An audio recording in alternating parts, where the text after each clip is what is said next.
Do not adjust your monitors. There's a purpose to this. You will find out eventually. And we are now working with sound. This is January, as I'm sure you all know. Happy 2012. Award season is upon us, so I've decided to take it upon myself. Instead of reviewing wide releases this month, I'm going to go a little off the beaten path, and we're going to investigate some movies none of you will ever get to see. Yay! That's classy. Alright. I'm slightly kidding about that, obviously. I got to see it, you know, I had to drive about an hour and a half, but I made it work. Hopefully some of you out there live near large metropolitan areas that have films like this that aren't necessarily wide released, but they're still a great use of your time regardless. I don't, but I'm just crazy enough about film to make the drive now and again and make that work. In fact, I just got back from a screening of the new film The Artist, directed and written by Michel Hazanavicius, and starring Jean Dujardin, Berenice, Bejo, John Goodman, and James Cromwell. The Artist tells the story of silent film star George Valentine, struggling with the end of his own era, while also flirting with a possible relationship with up-and-coming talkie star Pepe Miller. Hopefully you've all caught on by now to the fact, with my current surroundings and how this video started out, this is not your typical film. The Artist is in black and white, it's a silent movie, and the aspect ratio is a little different from what you're used to seeing. In other words, the big black bars have moved from here to here. Where they're not supposed to be. Where they're not supposed to be anymore. However, that does not stop me in the least from referring to this film as a complete masterpiece.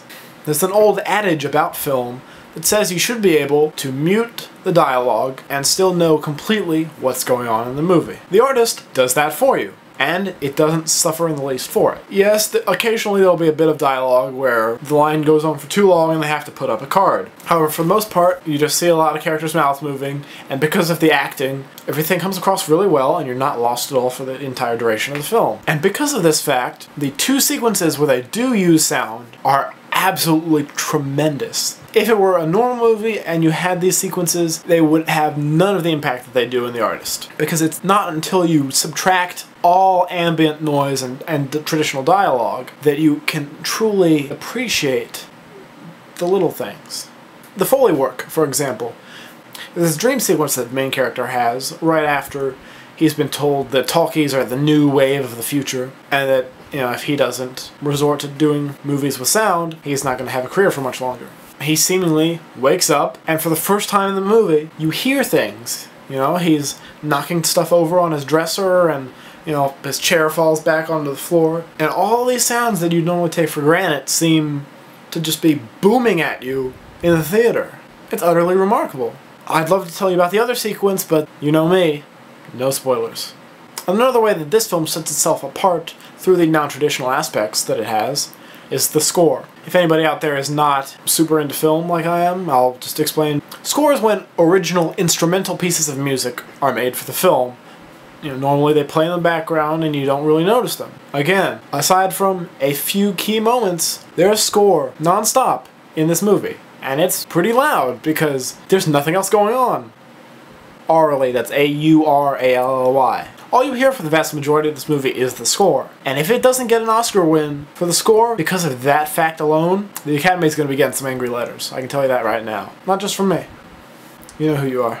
And even though I call it a masterpiece, I do know this film is probably not going to be for everyone. There's a lot of people who just want, you know, explosions and crazy editing and color, you know, things like that. Widescreen, yeah. Some people want widescreen in their movies. And, you know, if that's the kind of, you know, moviegoer you are, don't go see this movie. But I'm going to stand behind what I said before and give it a solid 4.5 out of 5. Film stars teetering on the edge. Right now, I'm not really sure what I'll be seeing next.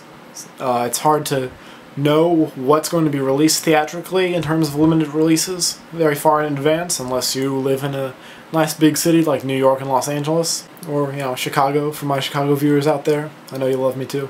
I can tell you that later on this month I will be seeing Shame, the new Michael Fassbender film. Very, you know, controversial NC-17 rating and all that, but I'm sure it'll...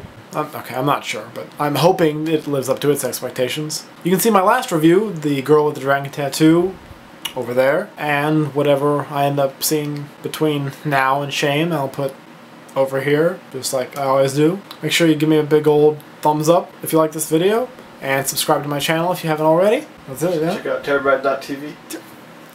And check out terabyte.tv.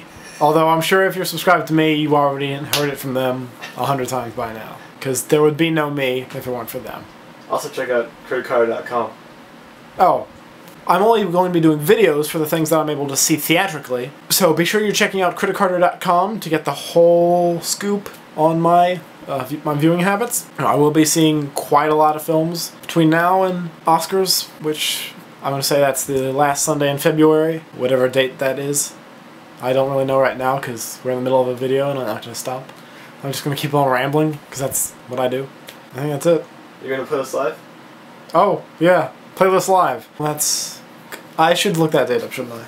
The Oscars will probably be Sunday, February 26th. So, you know, watch those and maybe I'll do a little Oscar video. I published a top 10 and bottom 5 movies of the past year. So go to CritiCarter.com, check those out.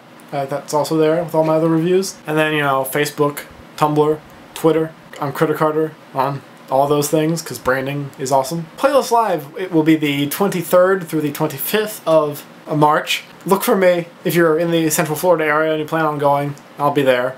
BJ and Sabrina will be there. Yeah. It'll be a big old YouTube party. You know, some other people will be there too, if they're your thing.